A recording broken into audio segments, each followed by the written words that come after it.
Okay everybody, I'm back again. Today we're going to learn how to do some modifications to a form.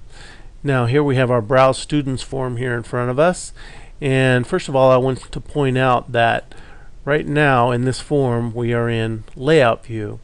If we switch to Form View, this is where you can actually navigate the records in the database. Like right now we're on 9 of 10. If I want to go to the first record, 1 of 9, Beth Swanson. Last record, you can cycle through them with these arrows. Go to the last record here, which is Joe Borscht. And if you go past the last record, you wind up with a blank record, and this is where you would enter new data. If you wanted to enter another student into this table, for example. Okay, so there's nothing wrong with entering data into a form. Now, in order to change the design of the form, we don't want to be in the form view, we want to be in the layout view. Okay, we'll talk about design view too, but not now. We'll go into layout view, and let's say there's a couple of things we want to do to this thing. Let's say we want to change how it looks. Now notice that when you're in layout view, you got these form layout tools, and here under themes, we'll pick a different theme, something like that maybe. We can change the colors to something else. Okay, pick whatever you like. Apex font, make it look how you want. Okay, now that difference in font made that so that they don't all appear. Now, one thing I want to do now is simply rearrange the stuff on this form. Here you'll notice that they line up like this in columns and the data right next to it. What I want to do is have student ID, first name, last name, address across the top, and then maybe spill the others around in different places. Now there's a pretty easy way to do this, and I'll show you. Let's say I want student ID, first name, last name, and address across the top.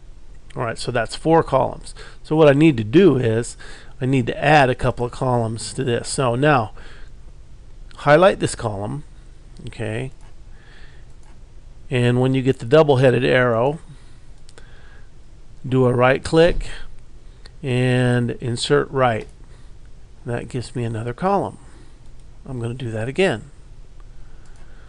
So now I basically have 4 columns, right? Alright, so first of all I'm going to move Beth Swanson's student number. Whoops, let me undo that. I only want to have this highlighted right now because that's the only thing I want to move. I'm going to move Beth Swanson's student number over there temporarily. Then I'm going to move first name up here, last name up here, address right there. Now I'll move the student number over there so that it goes under student ID. I'll move Swanson over here under last name and address right there. Now you may have to extend these out a little bit so that they'll display, because we know some of these addresses are rather large. So drag that out a little bit, that too, and now across this second I'll put the email and the email underneath it. So again, I'm going to have to extend this because that's not large enough to hold the email now.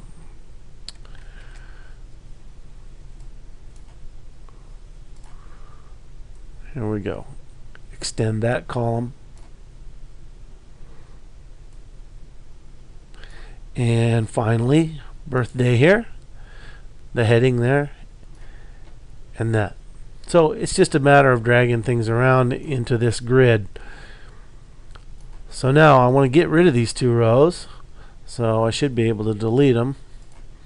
Get the double-handed arrow and delete row, and you can repeat it for that last one. Okay, so that's the way to mess around with a form, kind of the easy way if you ask me.